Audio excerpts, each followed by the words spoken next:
All right, let's not mess around. We're going to get right into it. This is how to change the fuel lines on a Husqvarna 128 LD. This is probably the same for most Husqvarna weed trimmers, same size. Even the bigger ones probably work exactly the same, but I'll list the entire group of models it's supposed to cover.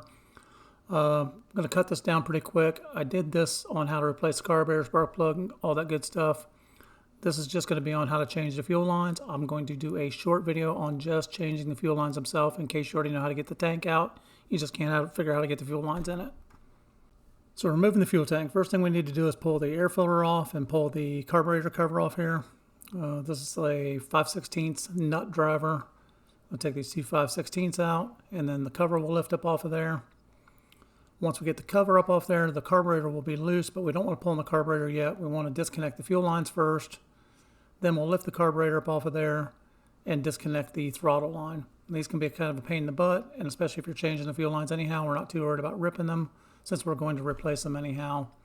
And a pair of angled needle nose just gives you a little bit better angle to get down in there. Now, if you got smaller fingers, you can get your fingers down in there, push those off there if they're not dried onto the metal lines themselves. Once you get the fuel lines loose, just pull straight up on the carburetor. Turn the carburetor to the side a little bit and you'll be able to get the throttle line out of there. It's just like a little pin that drops in with a cable, kind of sets itself in a little L shape. There's your carburetor off. We're going to remove the spark plug, so a 3/4 inch socket, take that out. After that we're going to take a T25 Torx bit and we're going to remove the housing around the gas tank or the fuel tank. Now I'm going to fast forward most of this since if you're doing this you probably kind of know what you're doing already. But you can follow along. If you need the slower video, pick the longer video. I got in the link to the description below of how to change the carburetor. We're going to take those bolts out. You do not need to remove the bottom one there. Once you pull this part off, the fuel tank will come out along with the housing. Once we pop this off, we're just going to take it, hit it with some gum out, some brake clean, whatever you want. Just clean up all the nastiness around it. Now, since this is the bread and butter of the video, I'm not going to fast forward too much through this. We're going to take this apart and show you how to get the fuel lines out, get the new fuel lines in. Getting them in is usually most people's problem. Getting them out sometimes can be an issue also. So to get these out, I'm just going to pull on them. You can cut them, try to fish them out, push them out, but if you pull hard enough, they will break. And if your lines are already dry rotted, they'll break even easier than what they're doing here. Don't worry about anything falling into the tank. It'll come out through the hole at the end. Once you get the fuel line broken, pull that part up. That's got your fuel line, your fuel filter on it. And on the other side, the back feed into the carburetor, the smaller side, there's a little plastic cap that goes into that. It's right there. And that's all the longer that fuel line is on that side. It doesn't have to be deep. It just has to be deep enough for the fuel to drip back in the tank when you prime it. If it floods or if you get too much fuel in there, it goes back into the tank and not all over the place. And I'll put a link to the carb kit in the description below also, but just so you know, this came with two different size fuel lines. I'm using the thicker of the two. The one just falls through the hole. The second one is tight in the hole. You don't want it to be loose in the hole because you don't want fuel to splash all over the place. Now the key to getting this back in is to cut a angle at the tip, 45 degree, 50 degree, 60 degree, anything steep like that. That'll let you get it back into the hole. Now when you start to feed this through, you want to push and twist like I'm doing. So I'm squeezing the tip down as narrow as I can and turning it in. I'm also using the old fuel filter, which is a premix, so it's got a little bit of oil in it. And it's basically lubricating as I go in, but it will dry because it's got fuel in it and it won't create a leak.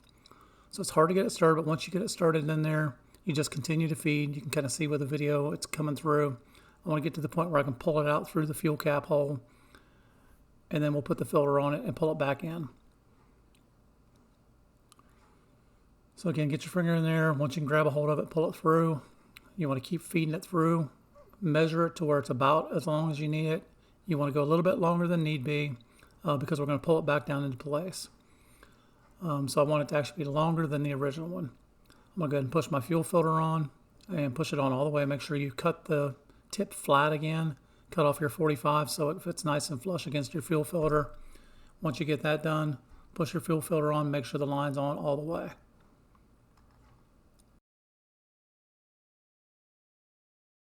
Next step is getting the fuel filter back down in place. So I just kind of pushed it down in there, aimed it back down towards the back. It's hard to see on here, But what you want to do is you want to make sure that it's not up in the air. So if you hold it up to a brighter light, you can see through the tank a little bit. If you can see right now, my fuel filter is all the way at the top. If I put this back on the weed eater, it's going to do nothing but suck air. So I'm going to pull the line back. And as you can see, it's dropping down toward the bottom. You want that to lay flat in the bottom. So of course, when the weed eater is upright, the fuel will go to the bottom and it'll pick up the fuel. Again, it's hard to see down through the cap with the camera. You can see it without the camera. I'm going to go back here. I'm going to cut my shorter line now. I'm going to do the same thing. I'm going to cut a small angle on the tip. Now this only needs to be through enough for the fuel to drip back down the tank and not pop out. So maybe an 1/8 inch, 1/4 inch through. And once you push this down through, you'll be able to take your finger, put it through the other side, and just kind of feel for it. And you'll know whether it's in there far enough or not. Now I want to cut my 2 fuel lines off, and I want to leave them a little bit longer than I need to because it's easier to cut a little more off than to add a little bit more on.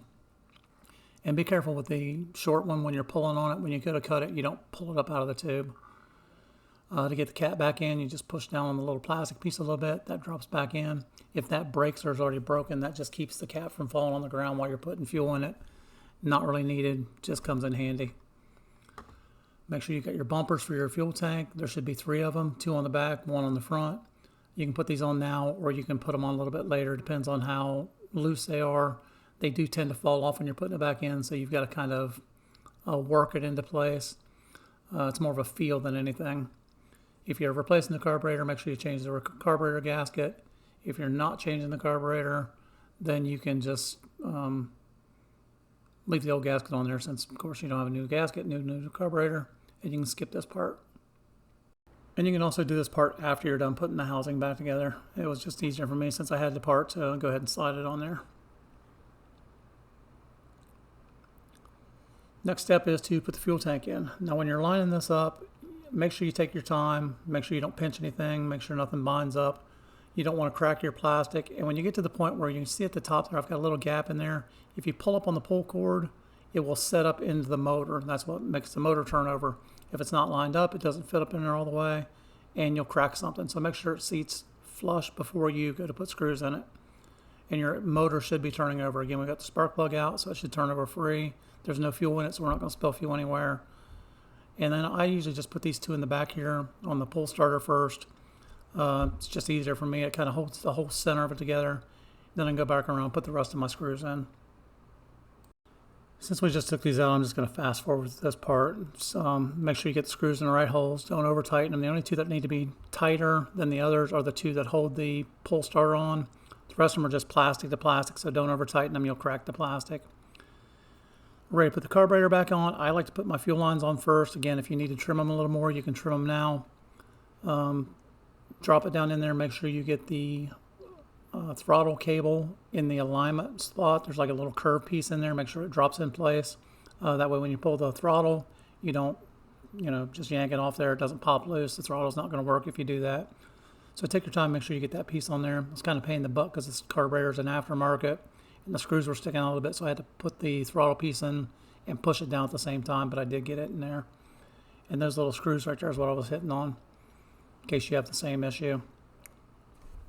I'll check my throttle cable, make sure it works, check my choke, make sure there's nothing in the way, make sure everything is basically clear and ready to go back together the rest of the way. Fuel lines are pushed on all the way, not kinked or crimped. Carburetor cover goes back on. The 2 5/16 nuts go back on. These don't need to be super tight. Just snug them up. Put them on with a 1/4 inch driver and maybe like a 1/4 turn, 1/8 of a turn once they snug up. That's all the tighter they need to be. Take your air filter, slide your air filter back down over there. Grab your cover. Put the cover back on. I'm going to check my spark plug, make sure it matches. Go ahead and put the spark plug in. Again, don't over tighten your spark plug. You'll crack the head, strip the threads off.